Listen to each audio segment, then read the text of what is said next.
Takže vieme, že marketing je každým rokom drahší a drahší. Na trh prichádza stále nová konkurencia, trh sa globalizuje a marketing prestáva byť pre väčšinu firiem profitabilný.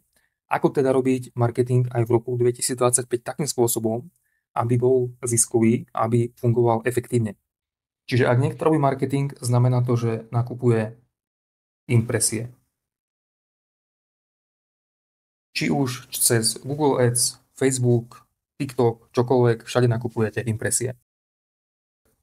Ak vaše impresie vynásobíte click-through rateom, dostanete kliky. Click-through rate znamená, koľko percent ľudí z tých, ktorí videli vaše impresie, reálne urobia ten klik a prekliknú sa na vašu webovú stránku. Môže to byť napríklad 1%. Čiže ak máte 1000 impresí, 1% ľudí sa preklikne na vašu stránku, znamená to, že ste získali 10 klikov. Vaše kliky sa potom násobia CPC, to znamená cenou za jeden klik. Ak vaša CPC bude napríklad 1 euro, znamená to, že dostanete nejaké marketingové náklady.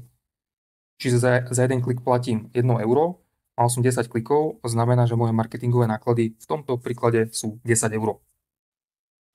Kliky sa potom násobia tzv. Konverzným pomerom. Konverzný pomer určuje, koľko ľudí z tých, ktorí klikli na vašu stránku, vykonali nejakú konkrétnu akciu. No a keď vynásobíte kliky krát konverzný pomer, získate nejaké objednávky. Čiže ak máte 10 klikov a váš konverzný pomer bude 10%, získali ste vlastne jednu objednávku. U konverzného pomeru pozor na to, stále treba definovať, o akom konverznom pomere sa bavíme. Častokrát som videl v praxi debaty, kde jedna strana sa bavila o konverznom pomere a mala na mysli práve nejaké objednávky a druhá strana mala na mysli zobrazenie stránky. Lebo konverzia môže byť rôzna. Poznáme desiatky, možno aj stovky rôznych konverzií. Za konverziu vlastne môžeme považovať akúkoľvek akciu, ktorú zákazník na našej stránke prevádza. Môže to byť zobrazenie stránky, môže to byť vyplnenie formulára a môže to byť aj samotná objednávka. Objednávky potom násobíme cenou. No a keď vynásobíte vlastne objednávky cenou, tak dostanete obrat. Čiže ak máme jednu objednávku a naša cena je 100 euro, tak náš obrat bude logicky je 100 euro. Na základe vašich kostov a obratu dostávate vlastne ROAS alebo PNO. Sú to v podstate tie isté metriky. Pokiaľ máte kosty 10 euro a obrat 100 euro, vaše PNO bude 10% a vaše ROAS bude 1000%. ROAS je vlastne otočená metrika PNO, ale rozprávajú obe metriky vlastne o tom istom. A dôvod, prečo som si tento diagram kreslil, je ten, aby sme si definovali, čo je to vlastne marketing, ako funguje a na ktoré prvky v tom marketingu máme reálne nejaký dosah. Takže jednoznačne, na čo máte dosah, tak je CTR, CPC a je to konverzný pomer. No a všetky tieto metriky viete vlastne vo vašom biznise riadiť cez nejaký branding a customer experience. Takže cez branding a customer experience viete riadiť konverzný pomer, CTR a takisto aj CPC. V praxi je to samozrejme o niečo zložitejšie, lebo ako náhle sa vám vylepší CTR, tak CPC zákonite klesá.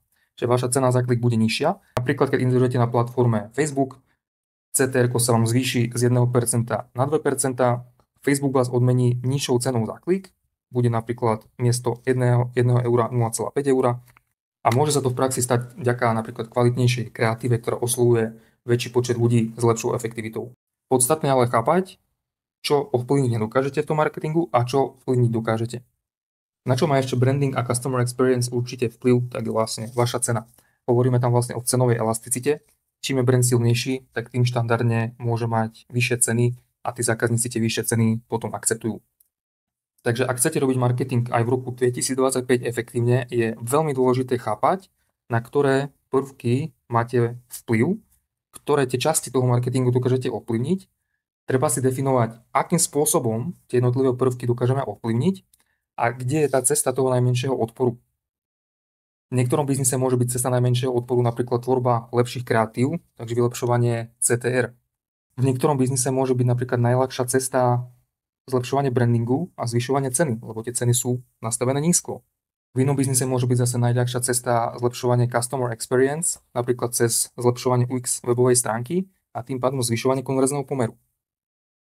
Takže ak chcete robiť marketing efektívne aj v roku 2025, je veľmi dôležité sa zamyslieť nad tým, nad ktorými časťami budete pracovať a akým spôsobom.